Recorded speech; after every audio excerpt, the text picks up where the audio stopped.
សួស្តីបងប្អូនទាំងអស់គ្នាបងប្អូនដែលជាយុវជនចំនួនក្រោយជាតំពាំងស្នងរិស័យក៏ជាសសរទ្រូងនៃប្រទេសជាតិទាំងអស់ថ្ងៃនេះខ្ញុំមានសារពិសេសមួយផ្ញើជូនបងប្អូនទាំងអស់គ្នាខ្ញុំចង់ប្រាប់ថាការឆ្លើយតបដ៏ស័ក្តិសមបំផុតចំពោះប្រជាមិត្តរបស់យើងគឺបងប្អូនទាំងអស់គ្នាត្រូវការច្នៃកំហឹងរបស់បងប្អូនទៅជាកម្លាំងចលករខំប្រឹងកសាងសមត្ថភាពខ្លួនឯងខំប្រឹងរៀនសូត្រសិក្សាស្រាវជ្រាវឲ្យមានចំណេះជំនាញពិតបន្ទាប់មកបងប្អូនទាំងអស់គ្នាត្រូវយកចំណេះនិងជំនាញពិតទាំងនោះយកទៅអភិវឌ្ឍសង្គមជាតិយើងឲ្យរីកចម្រើនរឹងមាំគ្រប់វិស័យទាំងវិស័យកសិកម្មពាណិជ្ជកម្មសេវាកម្មទេសចរណ៍សុខាភិបាលអប់រំយោធានិងវិស័យផ្សេងទៀតលោកលីខ្វាន់យូនៃប្រទេសសិង្ហបុរីក៏ធ្លាប់បាននិយាយថាប្រទេសសិង្ហបុរីគឺជាកំពឹសដ៏តូចមួយក៏ប៉ុន្តែកំពឹសនេះគឺវាមានពឹសមានជាតិពុលបើត្រីធំហ៊ានស៊ីកំពឹសនេះត្រីធំនោះក៏អាចមានគ្រោះថ្នាក់ដល់ជីវិតផងដែរ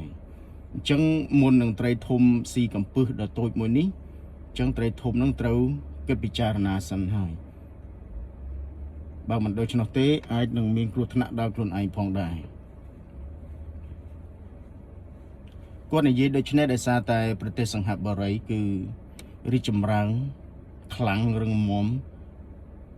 គ្រប់វិស័យទាំងវិស័យពាណិជ្ជកម្មឧស្សាហកម្មសេវាកម្មទេសចរណ៍អប់រំយោធានិងវិស័យផ្សេងទៀតតែយ៉ាងណាក៏ដោយខ្ញុំនៅតែគាំទ្រនៅយុទ្ធសាស្ត្រដោះស្រាយជម្លោះដោយអហិង្សាដោយសន្តិវិធីព្រោះយើងគ្រប់គ្នាសុទ្ធតែដឹងហើយថាវិនាសសកម្មនៃសង្គ្រាមវាធំធេងប៉ុណ្ណាសង្គ្រាមគឺជាសត្រូវរបស់ការអភិវឌ្ឍហើយសន្តិភាពគឺជាដៃគូដ៏ល្អបំផុតនឹងការអភិវឌ្ឍមានតែសន្តិភាពទេទើបធ្វើឲ្យមានការអភិវឌ្ឍប្រកបដោយចីរភាពអញ្ចឹង